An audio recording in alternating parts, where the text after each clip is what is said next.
using disability arts. Disability arts is the cultural and artistic arm of the disability movement. It brings DPOs together in recognising where they come from, and disabled people are able to represent themselves culturally. Apart from the fact that disability arts is probably the most still, it's developing itself, one of the most sort of radical arts movement that's left. That's why I see disability arts as being important to DPOs. In the summer of 2009, Judith worked with One Voice, a disabled people's organisation based in Lancaster, and Preston City Council to coordinate diversity at Disability Arts Festival. It was the first one of its kind that had been put on in the area.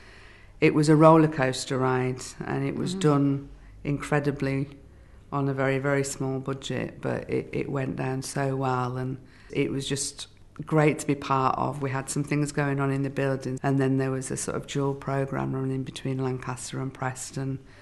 One Voice has found that promoting disability arts has broadened and strengthened its work as a DPO. I think it's really important because to be able to look at the different issues and see them either in a visual format or on stage or on film, people were able to kind of spend a little more time reflecting on those issues. It gave the issues more depth, if you like, sometimes to sort of let people mull it over. And there were debates going on and discussions going on about different pieces of art for a few days and weeks afterwards.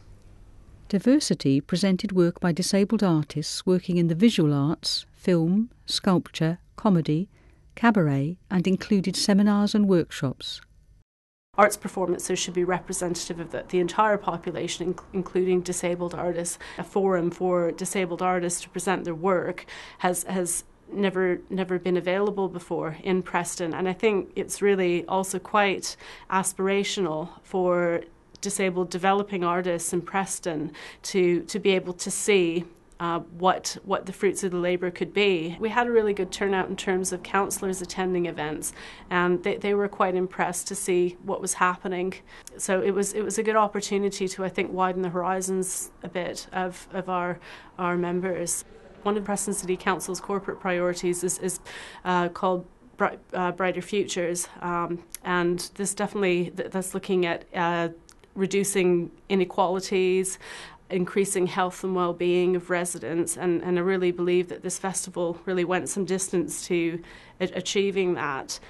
It's also fed into the development of other projects that we're now working on with disability equality through the Harris Museum and Art Gallery. One of the projects is looking at how the groups can look at the collection and make things more accessible, and then feeding this into a resource which can then be used again and again after the project's finished.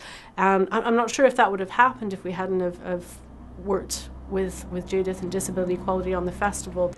What do you think One Voice has gained from being involved? I think as an organisation we had a far greater understanding of what a disability arts festival actually was and what disability arts was as well, and that enabled us to communicate that through our networks. It made people look at us in a slightly different way, because you engage in very kind of day-to-day services and activities, so it expanded our breadth and made people kind of see that sort of DPOs, charities, user-led organisations, you know, can have a bit of fun, and it can be about different ways of expressing similar themes.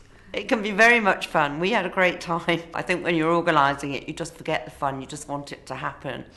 But it certainly can be fun for disabled people to get together and enjoy, for example, comedy, arts, dance, film.